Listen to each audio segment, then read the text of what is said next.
Solo retomo esta parte para que quede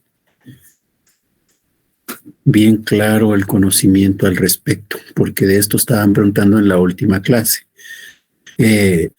La tutela y la curatela son dos instituciones. Las dos instituciones lo que buscan es de alguna manera manifestar una preocupación por lo que puede ocurrir con los hijos, ¿verdad?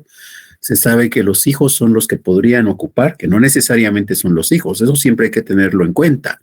Hay que recordar que allá en Roma hay dos tipos de familia, la agnaticia y la cognaticia. En la cognaticia sí podemos estar pensando en los hijos, ¿verdad? Porque son vínculos de sangre, pero en la agnaticia no necesariamente estamos hablando de hijos, estamos hablando de poder, no de sangre. Entonces los que siguen en el poder son los que pueden llegar a ocupar el puesto que deja el paterfamilias. Bueno, pues entonces decíamos que la preocupación es por estos que quedan después de la muerte del padre, ¿verdad? Del paterfamilias, que no necesariamente es el papá. Es el paterfamilias, es el jefe de familia, es el único sui juris dentro de esa sociedad. Bueno, pues resulta que dependiendo, ¿verdad?, cuál sea la edad de aquellos que quedan en orfandad, aquellos que quedan en el desamparo por la muerte del padre, bueno, pues si ya alcanzaron la pubertad, les tocará curatela. Si todavía no la han alcanzado, entonces estarán en la tutela. La tutela implica dos elementos. La tutela implica cuidar al niño y por el otro lado administrar el patrimonio que se le ha dejado a él. La tutela no. En la curatela ya no hay que hacer esas dos cosas, solo una, administrar el patrimonio. El cuidado ya no es necesario porque como ya ha superado la pubertad, entonces se considera dentro del derecho romano que ese niño, que ese adolescente ya puede por sí mismo cuidarse. Entonces no necesita de que alguien lo ande cuidando, él se cuida por sí solo, pero el patrimonio sí no lo puede cuidar todavía porque no tiene la experiencia, porque no tiene la madurez y por eso necesitará de un curador. La mayoría de edad son los 25 años, no importa si hablamos de tutela o curatela, cualquiera de las dos figuras, al clasificarlas vamos a decir que hay una tutela testamentaria, una tutela legítima o una tutela dativa. Igual, hay una curatela testamentaria, hay una curatela legítima, hay una curatela dativa. La testamentaria, como su nombre bien claramente lo dice, ¿verdad?, va a estar en un testamento que va a pronunciar, que va a dar a conocer el paterfamilias en su momento. Si el paterfamilias no celebra testamento o no incluye esta figura, la tutela o la curatela en él, entonces, ¿qué queda? Pues lo que queda es ir a revisar el derecho romano y buscar ahí las normas relacionadas con la tutela y la curatela. Y esas normas nos van a decir a quién le corresponderá ejercer ese cargo de tutor o de curador, ¿ya? El derecho nos dice quién, entonces revisamos y seguramente es alguien muy cercano a esa persona, ¿verdad? Ahora, si resulta que hacemos la revisión y ninguno de los parientes listados aparecen, existen, entonces, ¿qué queda? Pues el magistrado tendrá que buscar a alguien más, ¿verdad? A alguien más, y esa sería la curatela dativa. O la tutela dativa, ¿verdad? Bien. Luego ya hablábamos de la esclavitud. Y en la esclavitud señalamos las fuentes de la esclavitud, ¿verdad? Licenciado, perdone, una pregunta. Sí, diga. ¿Cómo se determinaba que ya la persona, por ejemplo, estaba en la curatela y cómo se sabía si realmente ya era una persona responsable porque usted nos dijo en la clase anterior que aunque alcanzara la mayoría de edad, fuera mayor de 25 años, y ¿cómo se consideraba que ya había alcanzado la madurez para poder administrar los bienes? Porque solamente se dijo que si no alcanzaba la madurez, pues seguía todavía bajo la curatela.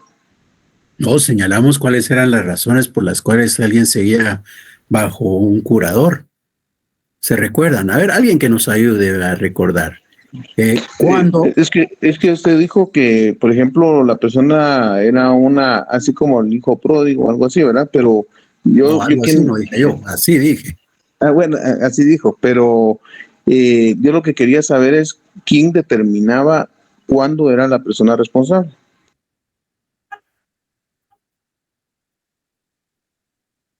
Gracias. Bien. En principio estamos hablando de que a los 25 años todos dejarían de necesitar de un curador, ¿verdad? Porque ese es el límite, los 25 años. A partir de los 25 años se considera que la persona ya está en capacidad de poder no solamente cuidarse a sí misma, sino también administrar su patrimonio a partir de los 25 años. Esa es la regla general. Ahora, quienes no van a seguir esa regla general, pues los que tienen problemas de carácter mental, los que tienen un bajo desarrollo, los que en aquella época les conocían como los locos, ¿ya? La locura, ser loco era algo que cualquiera podía distinguir, pues entre una y otra persona, la locura es algo que se podía notar. Hoy diríamos nosotros, ya no usamos el término de loco, ¿verdad? En términos más precisos, hoy hablamos de una persona que tiene trastornos de carácter mental, pero los trastornos más obvios son los que se iban a notar en aquella época y obviamente en ese contexto, si es obvio, si se puede notar a simple vista el trastorno, entonces la persona no puede administrar su patrimonio. Ahora, si es pródigo, también eso se va a notar. Nosotros fácilmente podríamos distinguir a una persona que, por ejemplo, cuanto centavo le cae lo usa para los juegos de azar, o una persona que cuanto dinero recibe lo utiliza para consumir bebidas alcohólicas, por ejemplo. Si nosotros vemos que esa persona recibe unos cuantos centavos y los dedica al juego, los dedica a los vicios, los dedica al despilfarro, entonces es obvio, ¿verdad? Que a ese se le va a considerar entonces un hijo pródigo y por tanto tendrá que seguir bajo la curatela o tendrá que tener un curador.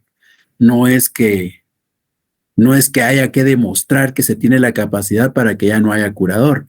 Esto es una cuestión más de regla general que cumplidos los 25 años todos son capaces, ¿verdad? ¿Quiénes no van a tener esa capacidad? Los que se les note, ¿verdad? Se les va a notar que tienen un problema mental, se les va a notar que no pueden administrar sus recursos por el destino que le dan a lo poco que tienen. Entonces, en esos casos es que va a continuar la curatela hasta que se sane, ¿verdad? Se supere el desequilibrio mental que se tiene.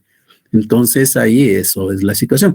Obviamente ya cuando se trata de alguien que está en ese proceso en donde se busca establecer que sí efectivamente ya ha superado la causa que hace que exista la curatela, pues necesitamos ahí de un procedimiento judicial, ¿verdad?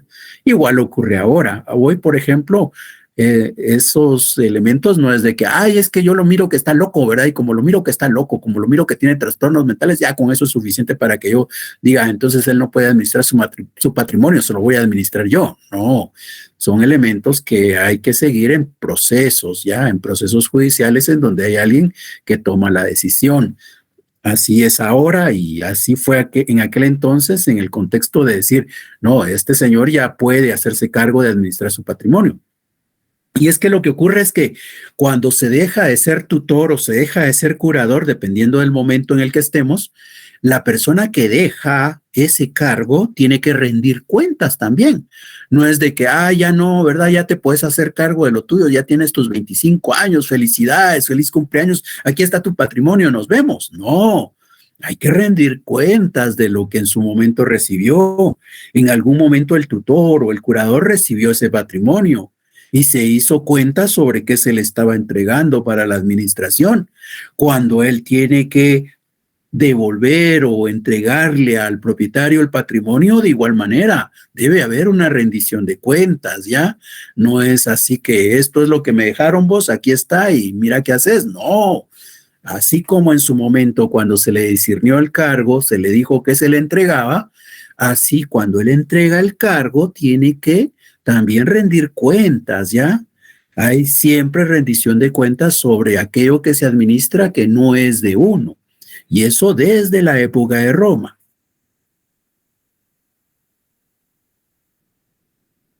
Gracias, licenciado. Para servirle. Licenciado, otra pregunta. Diga. por ejemplo, la persona llegaba a cumplir más de 25 años, ¿verdad? Él ya adquirió ese derecho, Sí. pero supongamos que a los 28, 30, eh, comienza con el consumo de bebidas alcohólicas. Entonces se le podría volver a como demostrar que es incapaz y, y ponerle un curador, o en estos casos, ¿cómo sería el proceso? No sería ya necesariamente un curador. El asunto está ahí en que, digamos que estaría viviendo una situación muy parecida a la de aquel anciano del que hablamos, ¿verdad? Que por lo avanzado de la edad había perdido sus capacidades y que por tanto ya no podía valerse por sí mismo. Y como ya no podía tomar decisiones sobre su patrimonio, entonces no se le nombró un curador. ¿Qué es lo que se hizo en ese caso? Se sometió. Sí, se dio la arrogatio, ¿verdad? Entonces, con la arrogatio pasa él a estar supeditado a un pater familias, que es el que le va a ayudar en la administración del patrimonio, pero dejará de ser sui juris para volverse alieni juris. Una situación parecida ocurriría en ese contexto, porque ya es un ciudadano, ¿ya? Al alcanzar los 25 años, haber recibido su patrimonio, pues lo tenemos como un ciudadano. Si en el ejercicio de esa ciudadanía viene un momento en el cual pierde sus facultades, pues entonces lo que queda es prácticamente la figura del arrogatio para él, para poder protegerlo a él, a sus descendientes o a los que dependen de él, así como a su patrimonio. Pero no es que sea un curador en ese contexto, ¿ya? La tutela y la curatela es fundamentalmente en ese contexto en donde la persona ha recorrido esa vida y todavía no ha alcanzado la adultez, digamos. Gracias, licenciado. Para servirle. Licenciado, y con otra preguntita rápida, por ejemplo, en la actualidad como estamos, ¿qué se tendría que seguir? Por ejemplo, una persona ya ejerce sus derechos normalmente, pero pues cayó en como en los vicios. ¿Cómo hay que seguir un proceso para volverlo incapaz? Sí, hay que seguir un proceso. Hay que seguir un proceso para que se declare que él tiene limitaciones en su capacidad. No es así de antojadizo el asunto, ¿ya? Hay que seguir un procedimiento. Y tendrá que demostrarse que él tiene problemas o que tiene limitaciones en su capacidad. Gracias, licenciado, muy amable. A servirle. Solo que hoy sí no existe el arrogatio, ¿verdad? No es de que, ay, como entonces tenés esos problemas, te vamos a someter ante otra familia. No, ahí no. Ahí habrá que nombrarle un administrador de los bienes, por ejemplo, que tendría las características del curador, ¿verdad? Hoy sí ya no existe el arrogatio para las personas que sufren de una situación posterior. Bien, entonces regresamos y estábamos hablando de la esclavitud ya en la parte final, ¿verdad? Y con esto cerramos el tema de la familia. Para recordar, hablamos sobre las fuentes de la esclavitud. Conseguir esclavos es relativamente complicado en aquella época. Nosotros podríamos pensar, no, eso de conseguir esclavos de repente es sencillo, ¿verdad? Porque es la época de la esclavitud y será como conseguir, por ejemplo, cualquier bien en estos días, como conseguir un perrito, como conseguir un gato, una vaca, un caballo, ¿verdad? Pero la verdad es que no es tan fácil. ¿Por qué?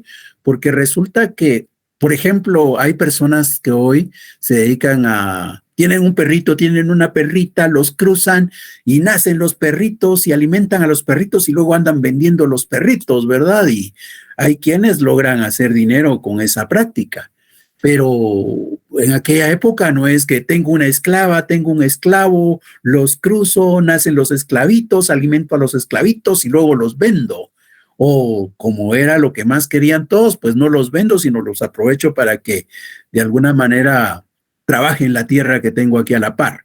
Bueno, la verdad es que pensar que la fuente de esclavitud era la reproducción natural no es una opción en esa época, como tampoco es hoy.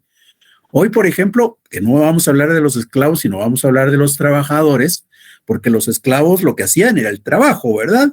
Es más equivalente en nuestra sociedad, no al perrito, no al gatito, sino más parecido a lo que ocurre con los trabajadores.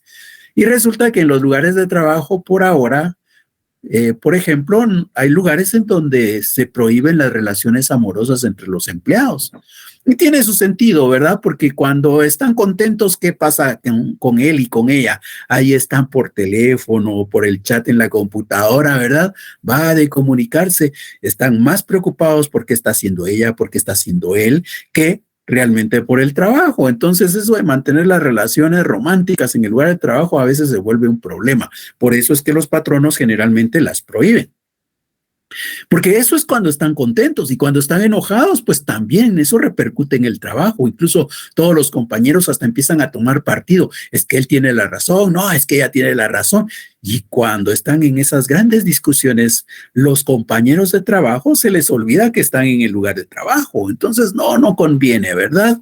De igual manera, pensar en la procreación, lo normal en estos días es que si una persona, una señora en estado de gestación llega cuando sale un empleo, un anuncio de un empleo, pues no es que le vayan a decir, ay, bienvenida, usted va a ser la elegida. No, a una mujer que está en gestación, normalmente la van a rechazar. ¿Y por qué? Porque rápido piensan, ala, qué problema con la gestación, ¿verdad? Muchas veces el humor de las señoras que están gestando es bastante complicado de llevar, y en ese contexto, en un lugar de trabajo, se hace difícil la situación. Por el otro lado, imagínense, la señora va a necesitar recibir su atención médica periódicamente para saber que el proceso de gestación va bien. Y entonces quiere decir que recurrentemente va a estar pidiendo permiso para irse a hacer sus exámenes. Por el otro lado, imagínense que lamentablemente se complique el proceso de gestación, y que incluso lleguen a decirle, ay, mire, usted puede sufrir un desprendimiento, así que le vamos a mandar a partir de hoy hasta que se dé el alumbramiento, le vamos a mandar reposo total. Entonces quiere decir que esa señora ya no va a seguir trabajando, sino se va a tener que ir a reposar a su casa. Entonces, ¿quién sale afectado ahí? El patrono, ¿verdad? Entonces el patrono dice, no, señoras en gestación, mejor si no. ¿Y qué pasa después? Pues resulta que llega un momento en el que nos va a pedir el prenatal, el postnatal, ¿verdad? Son días en los cuales esa trabajadora no está en la empresa. Probablemente cuando su postnatal esté terminando nos va a llegar a visitar y nos va a ir a enseñar a su bebito, ¿verdad? Y todos en la oficina o en el lugar de trabajo admirando a la señora, a su bebito y demás. Y nos dice, ya mañana vengo, pero ahí se recuerda que tengo un derecho por ahí, ¿verdad? El de 1 hora de lactancia. Entonces quiere decir que esa señora va a entrar tarde o va a salir temprano porque tiene 1 hora de lactancia. Si alguien entra tarde a trabajar o sale temprano del trabajo, la empresa es la que sale afectada. Entonces, normalmente los empresarios hoy en día no les gusta contratar a mujeres en gestación por todos esos problemas, no les gusta que hayan relaciones de carácter romántico entre los empleados, todo eso es prohibido. Igual ocurría ya en la época de la esclavitud. Imagínense que se están enamorando los esclavos, se les va a olvidar que están trabajando la tierra. Si hay conflictos de pareja, también van a repercutir entre todos. Si resulta que la señora queda en gestación, pues no quiere decir que, ay, la cuidamos, nace el bebito y ya, listo, un esclavo para trabajar. No, hay que alimentarlo, hay que esperar que llegue el momento en el que de verdad pueda trabajar la tierra. Entonces, eso de pensar que vamos a conseguir esclavos mediante la reproducción natural no era lo que se esperaba en aquella época. La otra opción era la compra-venta, ¿verdad? Pero ¿quién quiere vender los esclavos? Todos quieren comprarlos, casi nadie quiere venderlos. Es lo que ocurre, por ejemplo, con la tierra actualmente. Nosotros podríamos estar pensando, vamos a juntar dinero, vamos a comprar una parcela para dedicarla a la agricultura. Bueno, pues empecemos a buscar anuncios en donde estén vendiendo terrenos que podríamos utilizar para la agricultura, y resulta que casi no hay, o los que hay no van a ser los más aptos, ¿verdad? ¿Por qué? Porque la gente que es propietaria de la tierra que se utiliza para la agricultura no quiere venderla, ¿ya? ¿Por qué? Porque es una fuente de riqueza. Entonces igual ocurría allá. ¿Quién quería vender esclavos si los esclavos eran los que producían la riqueza? Entonces casi nadie quería venderlos. Todos querían comprar, pero no habían a la venta. Entonces, tampoco la compraventa de esclavos era la principal fuente de esclavitud. Si no los podemos comprar, si no podemos darle tiempo como para que un esclavito se geste, nazca, crezca y ya lo podamos aprovechar, entonces, ¿qué nos queda? Hacerle la guerra a los pueblos vecinos, dominarlos y una vez los hemos derrotado, pues esclavizamos a sus habitantes. La guerra fue la principal fuente de esclavitud. El cautiverio de guerra fue la principal fuente de esclavitud. Y luego hablamos de los equiparables a esclavos, ¿verdad? Gente que no era esclava, pero que iba a ser tratada como esclava durante cierto tiempo. Y ahí hablamos, por ejemplo, de los niños abandonados, ¿verdad? Esos niños abandonados que hoy todavía podemos ver en nuestra sociedad. Bueno, pues que en aquella época esos niños abandonados eran tomados por los paterfamilias. Y no era que, ay, pobrecito, lo dejaron abandonado enfrente de mi puerta, ¿verdad? Entonces lo entro, lo alimento, lo trato como mi hijo y luego forma parte de la familia. Pues no era tan así. Ustedes tal vez tuvieron la oportunidad de leer la historia de un Pepe, de José Milla Vidaurre en Guatemala, ¿verdad? Bueno, pues ahí hay una señora que va, deja al bebé enfrente de una familia caudalá, la familia caudalá, la señora sobre todo, ¿verdad? Viene, toma al niño, lo cuidan y va creciendo el niño. Llega a ser un adulto, siempre fue considerado como parte de la familia, pero según la leyenda, según la historia de José Milla Vidaurre, cuando muere la señora, porque de esa pareja, solo la señora quería mucho al bebé, el señor no. Entonces, cuando muere la señora, bueno, dice el señor, pues ya murió la señora que quería tenerte como hijo adoptivo. Yo realmente nunca te he querido, ¿verdad? Y prácticamente lo abandona. Bueno, pues resulta que así es ahora relativamente, ¿verdad? La intención de algunas familias de adoptar a los niños que encuentran abandonados, pero en aquella época no. En aquella época, cuando el pater familias tomaba al niño, no lo tomaba porque iba a tener un hijo, lo tomaba porque era alguien que le podía servir para el trabajo. Y entonces resulta que ese niño iba a ser tratado como un esclavo hasta que alcanzara los 25 años, que era la mayoría de edad, ¿verdad? Entonces, hasta que alcanzara los 25 años, ese niño abandonado que había logrado la protección del paterfamilias iba a ser tratado como esclavo. Cuando cumplía los 25 años le decían, bueno, pues ahora sí eres libre, te puedes ir a donde quieras, ¿ya? Pero así es como se le tiene a alguien prácticamente que no es esclavo, pero se le equipara, se le trata como que si fuera. Igual ocurrió con los niños aquellos que vendían, dijimos, ¿verdad? Vienen algunos paterfamilias y en aquella época vendían a sus hijos. Hoy eso es un delito. Hoy no puedo venir yo y vender a alguien. Eso no se puede, es prohibido.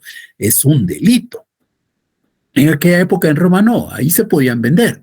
Entonces un padre podía venir y vender a sus hijos. Vendía a sus hijos y entonces esos hijos que eran comprados, no es que, ay, compré un niño para que lo tenga como mi hijo, lo cuido como mi hijo, forma parte de mi familia. No, cuando he comprado a ese niño, lo he comprado para que haya alguien que me ayude en el quehacer de la casa. Es algo así como que, imagínense que ustedes van por ahí, por la Reforma, y en algún semáforo hay una señora con un niño de 12 años, 10 años, y ustedes le dicen, ay, véndame a su niño porque yo necesito a alguien que vaya a hacer el quehacer de la casa. Y entonces, así era en aquella época. Los padres vendían a sus hijos, el que compraba al niño no lo compraba para tenerlo como hijo porque no era adopción. La adopción ya la vimos por otro lado. Ahí era comprar al niño para usarlo, para explotarlo, para aprovecharlo en las actividades del hogar, en la limpieza de la casa. Entonces, ese niño que había sido comprado iba a ser equiparable a esclavo, iba a ser tratado como esclavo hasta que llegara a los 25 años. A partir de los 25 años le decían, niño, pues ya eres libre, ¿verdad? Pero esos son casos equiparables porque hay de toda la vida, hay una época en la cual se les va a tratar como que si fueran esclavos, no toda la vida, una época. En el caso de estos niños que se encuentran abandonados o estos niños que son vendidos, ese periodo va desde que los compran o desde que los encuentran hasta que cumplen los 25 años. Pero hay un tercer grupo acá. Y este tercer grupo tiene que ver con, se recuerdan que hay personas que, el delito del robo, digamos, alguien puede venir y robar. Si alguien viene y me roba, pues yo tengo que buscar la forma de proteger mi derecho de propiedad, ¿verdad? Entonces, cuando busco la forma de proteger mi derecho de propiedad, le van a decir a aquel, tú te robaste 1,000 quetzales, ¿verdad? Te hemos demostrado en este proceso que te has robado 1,000 quetzales. Muy bien, tienes que pagarle los 1,000 quetzales a él. Sí, pero yo me los robé y ya no están, pues. Entonces tienes que pagarlos y no tengo con qué. Bueno, pues entonces te vas con el Señor, ¿ya? Como el mano siniectio que hablamos antes. Te vas con el Señor y te vas a quedar ahí trabajando hasta que logres pagar aquello que le debes a él. O sea, lo íbamos a tener como esclavo hasta en tanto cumpliera con la obligación que tenía. En esos casos estamos ante personas que no son esclavos, pero son tratados como tales en algún momento. Luego hablamos de la manumisión y dijimos que habían 3 formas de conseguir la manumisión, ¿verdad? Una manera de conseguir la manumisión era que el pater familias dijera, pues yo espero que a mi muerte quedes liberado. Y entonces lo escribo en mi testamento va a tener, ¿qué va a tener? Ya hemos visto algunos elementos que va a tener el testamento, ¿verdad? Va a tener las tutelas, las curatelas, y ahora resulta que también puede tener las manumisiones. Porque yo puedo decir, cuando yo muera, quiero que este esclavo al que yo he conocido durante toda su vida, este esclavo que me ha ayudado mucho en mi vida, bueno, pues yo quiero premiarlo, quiero que cuando yo muera, él sea considerado una persona libre. Entonces, en mi testamento escribo la manumisión del esclavo Argus, por ejemplo. Entonces, todos van a respetar mi voluntad. Cuando yo muera y vean el testamento, lean el testamento, entonces van a decir, él quería que lo liberamos. No es liberado, ya no eres esclavo. Ya es la manumisión de manera testamentaria. Pero como hemos dicho también, resulta que existía la posibilidad de que yo en vida quiera convertirlo en una persona libre. Entonces, lo que puedo hacer es seguir un procedimiento. ¿Se recuerdan? El procedimiento formulario, el procedimiento extraordinario. Hablamos de que el extraordinario valía solamente para 3 cosas al principio y una de esas cosas era el estado de libertad. Bueno, pues resulta que entonces puedo venir yo e iniciar un procedimiento extraordinario para conseguir que mi esclavo sea considerado persona. Ya, esa es una manera, siguiendo ese procedimiento judicial. Y la otra opción que hay es que yo vaya directamente con el magistrado que tiene a su cargo el registro de ciudadanos y le pida de favor que me inscriba a ese esclavo como ciudadano. Si el magistrado lo inscribe como ciudadano, prácticamente ahí ha quedado ya libre. La manumisión por 3 modos, entonces, 3 maneras de conseguir la manumisión: por el testamento, por el procedimiento judicial o mediante el procedimiento ante un magistrado, ¿verdad? Donde se solicita la inscripción en el libro de ciudadanos de los romanos. Hemos dicho que los manumitidos, los esclavos que fueron manumitidos, es decir, aquellas personas que ahora ya son reconocidas en el derecho romano, van a formar un grupo y ese grupo se conoció como los liberti. Los liberti eran los esclavos que habían sido manumitidos. Eran personas que en alguna época, en alguna parte de su vida habían sido esclavos y el amo los había liberado. Entonces ahí tenemos al grupo de los libertis. Este grupo de los libertis nos hace recordar el derecho de patronato, ¿verdad? Y al hablar del derecho de patronato hemos dicho que, como todo en el ámbito jurídico, existe la bilateralidad, que si alguien tiene un derecho, hay otro que tiene una obligación. En este caso, esto tiene que ver con los esclavos que han sido liberados, ¿verdad? Con los liberti, con los esclavos manumitidos. Entonces, los esclavos manumitidos van a conservar una obligación, mientras que el patrono va a considerar, el amo va a seguir teniendo un derecho. El derecho que tiene el amo sobre los esclavos o los esclavos manumitidos, los esclavos que han sido liberados, se conoce como derecho de patronato. Y obviamente, desde el punto de vista del esclavo, pues él no tiene un derecho, lo que tiene es una obligación de patronato. ¿En qué consiste esa obligación? Habíamos dicho ya antes que esa obligación consiste en que si en algún momento más adelante en la vida del amo, este vive una situación en donde requiere de la asistencia, del apoyo, del auxilio de alguien, pues él tiene derecho a decir, bueno, pues si yo tuviera esclavos, ¿verdad? Las cosas serían distintas. Pero como los he manumitido, ya no tengo. Ah, pero tengo un derecho. Yo puedo ir a decirle, mira, te liberé, ¿verdad? Te liberé, pero fíjate que en este momento te necesito. Así que, por favor, en el ejercicio de mi derecho de patronato, te pido que vengas y me ayudes. Y el esclavo manumitido no podía decir, ay, que lo siento usted, pero ahora ya soy libre, así que, lástima. No. El esclavo manumitido tenía una obligación y la obligación era de ir y apoyar al que fue su amo para poder superar esa situación. Entonces ahí tenemos el derecho de patronato, derecho para el que fue amo, obligación para el que fue esclavo. Hablando de las características de este derecho y esta obligación, pues resulta que ahora lo que queda es considerar, y eso era lo que hablábamos ya en la última parte, si se pueden transmitir o no se pueden transmitir.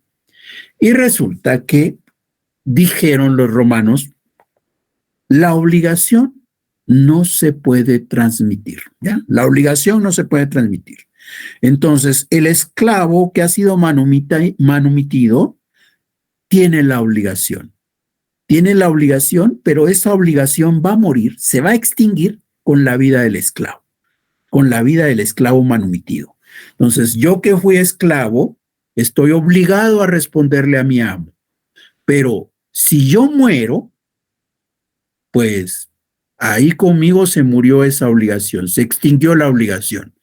No es de que, ay, mira, vos sos el hijo de aquel que fue el esclavo de mi papá, ¿verdad?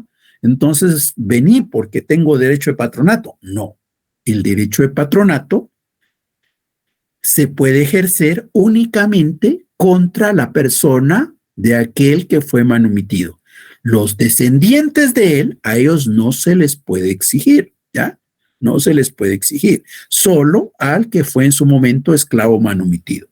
Entonces, la obligación no se puede transmitir, no se puede trasladar, no se puede enajenar, no se puede dar en sucesión. Ahora el derecho sí. El derecho se podía dar, pero solamente del padre al hijo, ¿ya? Del padre a los hijos. No es de que el derecho prevalezca de generación en generación, no. Solo es de la primera generación. Y es lógico, ¿verdad? Porque solamente es también para la vida del esclavo. Entonces, los años que viva el esclavo manumitido son los años en los cuales se puede ejercer ese derecho. Ese derecho se puede transmitir, pero solamente en ese término, ¿verdad? En ese plazo, en la vida, en el tiempo de vida que le quede a aquel que fue esclavo manumitido. Bien.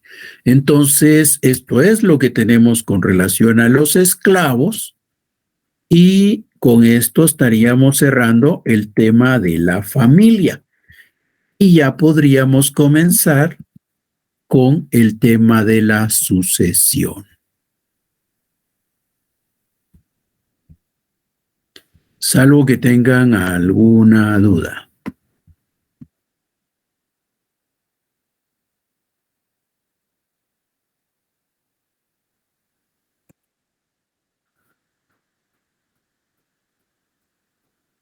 Bien, entonces, no habiendo, podemos hablar de la sucesión. ¿Qué pasa con la sucesión? Aquí estamos recordando cosas que hemos visto, ¿verdad? El esquemita por lo menos lo tenemos en la mente. Aquí es donde hablamos de las líneas de parentesco y de los grados. Bueno, pues ahora vamos a hablar de la sucesión. Y la sucesión va a tomar en cuenta este esquema. La sucesión, como hemos dicho, lo que implicó fue crear una institución. Ahí en el derecho romano dijeron, vamos a crear una institución que permita que el patrimonio no se pierda. Porque como hemos dicho, El pater familias es el único que tiene el derecho de propiedad. Él es el único sui juris. Entonces, si el sui juris muere, el patrimonio se quedó ahí, sin dueño. Cualquiera lo podría agarrar. Cualquiera que tenga derecho a tener patrimonio. ¿Y quién tiene derecho a tener patrimonio? Los otros paterfamilias. Entonces, muerto un paterfamilias, queda el patrimonio ahí para que cualquier otro paterfamilias lo pudiera tomar. Los que salían perjudicados eran los que dependían de este paterfamilias que fallece. Entonces, por eso es que crearon la figura de la sucesión, en donde la figura de la sucesión lo que va a buscar es que ese espacio que queda ante la muerte de un paterfamilias pueda ser ocupado por alguien más. El que va a ocupar ese espacio va a volverse la persona sui juris, va a volverse la persona con pleno derecho, va a volverse la persona que tiene propiedades. Entonces, en ese contexto, la sucesión lo que busca es llenar el espacio que queda cuando muere una persona, para que entonces ese patrimonio no se pierda, sino pueda trascender, pueda continuar. ¿Eso en dónde se creó? Eso se creó, obviamente, son normas, ¿verdad? Y van a estar contenidas en el jus civile inicialmente. Entonces van a estar tomadas en el jus civile y posteriormente van a estar incluidas también en el jus honorarium. Bueno, pues, ¿qué pasa acá? Imaginémonos la situación. Muere este paterfamilias. Lo que deja el paterfamilias lo vamos a conocer como, nosotros diríamos hoy el patrimonio, ¿verdad? El patrimonio que deja el paterfamilias vendría a ser como la herencia. Bueno, pues entonces a este padre que muere lo vamos a conocer como el decujus, ¿ya? El decujus, ese es el paterfamilias, el decujus. ¿Y qué significa el decujus? El decujus significa el decujus hereditates agitar, que dicho en nuestro idioma es aquel de cuya herencia se trata. Eso significa el decujus, aquel de cuya herencia se trata. ¿Y de quién es el causante, diríamos, el que murió, el difunto, el paterfamilias que perdió la vida? Él es el decujus, donde decujus significa aquel de cuya herencia se trata. O sea, el causante, diríamos en palabras más comunes en nuestros días. Bueno, pues el decujus va a tener sus hereditas y sus hereditas van a ser los que van a poder tomar ese patrimonio. Ahora, ¿quiénes van a poder llegar a ocupar el espacio de este señor? Bueno, pues en un primer lugar, los que le siguen en el orden de poder. ¿Se recuerdan? Esto es jus civile. En el jus civile es la familia agnaticia, la familia que está basada en relaciones de poder. Entonces, si bien los circulitos naranja dicen hijo, no necesariamente tiene que ser hijo. Es la persona que depende del paterfamilias, el que está sometido a él. Pero de todas las personas que están supeditadas a un paterfamilias, dentro de ellas también hay estructuras, hay jerarquías. Entonces, los que están en la primera línea, es decir, los que están más cerquita del poder, ellos son los primeros que podrían ser llamados a sustituir al paterfamilias. A ellos se les va a conocer como los heres, ¿ya? Ellos son los heres. Entonces tenemos tres términos acá. El decujus, que es aquel de cuya herencia se trata. Hereditas, que es el patrimonio, ese paterfamilia. Y los heres, que serían los que lo pueden suceder. Nosotros hoy diríamos en nuestras palabras, pero solo lo hago de referencia para que más o menos lo entendamos, pero las palabras que vamos a usar son estas: decujus, hereditas y heres. Nosotros diríamos, en vez del decujus, diríamos el causante, ¿verdad? En vez de hereditas, diríamos la herencia, el patrimonio. Y heres, diríamos herederos, ¿verdad? Bueno, pero las palabras en latín son el decujus, que significa aquel de cuya herencia se trata. Ya es como, digamos, la manera abreviada de decir aquel de cuya herencia se trata. Pues la manera abreviada es de cuyos. Hereditas, que es el patrimonio, y eres, que son los que sucederían. Bueno, ahora, ¿cómo se sabe quiénes van a ser los seres? Pues aquí existía la posibilidad de que este señor hiciera su testamento. Si este causante, este de cuyos, hacía su testamento, en su testamento iba a señalar quiénes eran los que iban a sucederlo, que bien podrían ser los que dependen directamente de él. Pero como él es el que va a decidir, no necesariamente tenía que ser uno de estos. Realmente podía ser cualquiera de abajo o incluso alguien que estuviera por otro lado. No importa. Él podía elegir a cualquiera, ¿ya?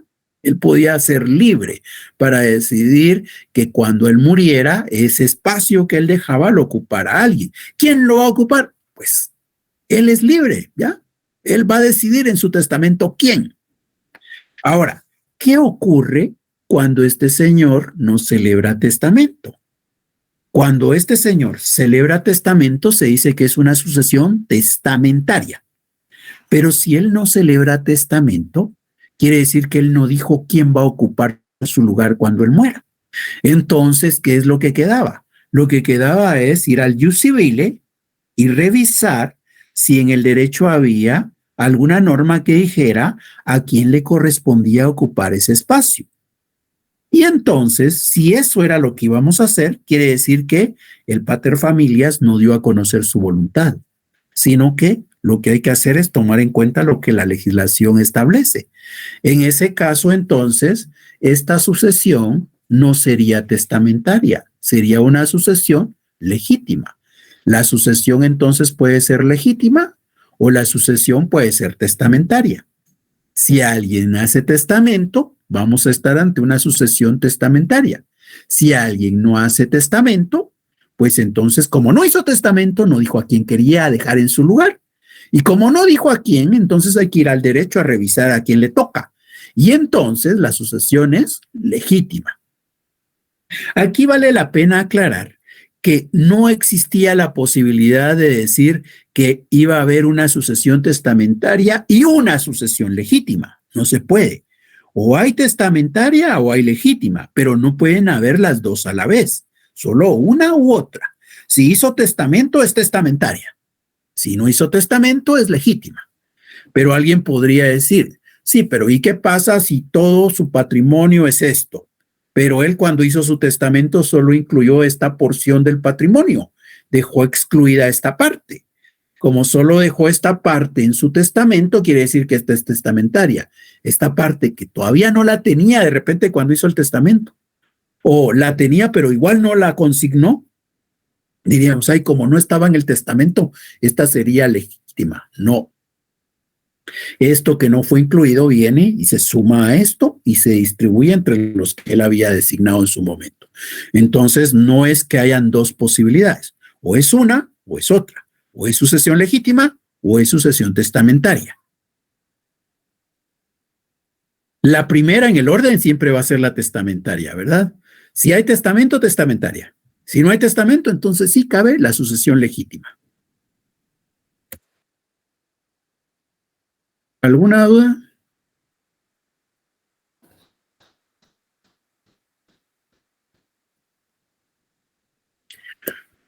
Bueno, entonces ahora veamos siempre la sucesión, pero ahora vamos a hablar en el ius honorarium, ¿ya? Es distinto en el ius honorarium. Algunas cosas parecidas, obviamente. Otra vez tenemos al señor que muere, ¿verdad?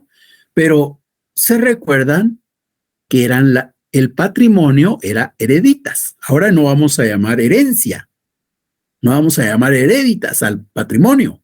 Ahora lo vamos a llamar bonorum possessio. Bonorum possessio es el patrimonio. Es decir, siempre estamos hablando de que un pater familias tiene patrimonio, pero ese patrimonio, cuando es en el ius civile, para efectos de sucesión, se llama hereditas. En el ius honorarium, ese patrimonio, para efectos de sucesión, se conoce como bonorum possessio. Ahora, a aquel señor lo llamamos el de cuyos, ¿verdad? Y ahí sí va a seguir recibiendo el mismo nombre. Ahí no va a haber cambios. Siempre se va a llamar el de cuyos y significa siempre lo mismo, aquel de cuya herencia se trata, ¿verdad? Entonces, el de cuyos sigue siendo igual. Ahora, a estos los vamos a llamar bonorum possessors. Bonorum possessors. Entonces, ¿qué? Ya no son heredes, ¿verdad? Sino son bonorum possessor. Los términos son distintos en el ius honorarium. Pero en el ius honorarium también hay diferencias en cuanto a los tipos de sucesión. La sucesión va a poder tomar 3 formas. La primera que vamos a hablar va a ser la secundum tabulas, ¿ya? Secundum tabulas es la primera sucesión. Aquí no hay testamento, porque el testamento es del ius civile. Aquí lo que hay es tabulus. ¿Y qué es tabulus? Pues diríamos que al final de cuentas pareciera que es la misma cosa, ¿verdad? Pero como cada derecho da nombres distintos, allá el testamento daba lugar a la sucesión testamentaria. Aquí no hay testamento en el ius honorarium. Aquí lo que hay es tábulas. ¿Y qué es la tábulas? Tábulas es tabla. Pues resulta que el pater familias podía escribir en una tabla cómo quería repartir su patrimonio, cómo quería repartir su bonorum possessio. Iba a escribir en una tabla a quién le iba a corresponder ocupar su lugar cuando él muriera. Entonces ahí la sucesión es secundum tabulus. Ahora, ¿qué otra posibilidad hay? Existe la posibilidad de que este pater familias no haya escrito la tablita. Si no escribió la tablita, entonces hay que ir al ius honorarium y decir, este señor no escribió la tablita para saber a quién hay que darle el patrimonio. ¿Y entonces qué? Pues vayamos al ius honorarium y revisemos. Ahí vamos a encontrar una norma que nos dice a quién hay que darle el patrimonio, quién va a ocupar el lugar de este señor cuando él muera. O una vez ya murió, ¿verdad? ¿A quién le vamos a dar ese espacio? El ius honorarium nos va a decir a quién. Entonces, como ahí no fue la voluntad en tablita, va a ser una sucesión sine tabulas, sin tabla. Ahora, los magistrados consideraron una tercera opción. Dijeron, de repente se hizo la tablita aquel, ¿verdad? Hizo la tablita. Ahora revisemos si hizo bien la tablita. Y resulta que decían, ay, pobrecito, no hizo bien la tablita. ¿Y ahora qué hacemos entonces? ¿Respetamos lo que él escribió en la tablita aunque lo haya hecho mal? ¿O consideramos que no hizo tablita? Y dijeron ellos, si la tablita no cumple con las solemnidades, si la tablita no cumple con los requisitos que establece el ius honorarium, entonces no va a ser secundum tabulas, ¿ya? Hizo tablita, pero de igual manera no podemos seguirla porque está mal hecha, porque se equivocó, porque no tiene las formalidades correspondientes. ¿Y entonces qué? A esa la vamos a llamar contratábulas. Contratábulas. ¿Por qué? Porque hay tabla, pero aun cuando hay tabla, no vamos a irnos con la tabla, sino vamos a ir conforme al ius honorarium. Entonces nos vamos a ir incluso contra la tabla, contratábulas. Realmente, si se dan cuenta, el sine tabulas y el contra tabulas casi que la misma cosa, ¿verdad? Porque el sine tabulas quiere decir que no hubo tabla y el contra tabulas quiere decir que sí hubo tabla, pero como la tabla no está bien hecha, como la tabla no cumplió con las formalidades, los requisitos, pues entonces no se va a respetar, sino se va a ir a lo que el derecho diga. Se va a ir a hacer algo parecido a secundum tabulas. Pero estas son las 3 sucesiones que reconoció el ius honorarium. Sine tabulas, secundum tabulas y contra tabulas. ¿Alguna duda?